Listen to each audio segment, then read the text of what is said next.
Magandang hapon po, nandito po ang SK Council sa pumuno po ni SK Chairperson Yuri Edolian sa kanila pong programang pagkakabit ng speaker para po sa homeowners ng Friendly Village 1. Maraming salamat po sa ating pong SK Chairperson Yuri Edolian sa programang ito para po sa aming court.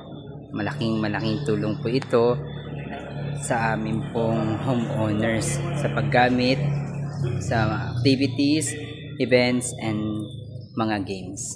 Nandito po ang ating pong SK Kagawad, Ronald Ignacio, na sila po ang namamahala ngayon. Maraming salamat po. Thank you so much. Yan.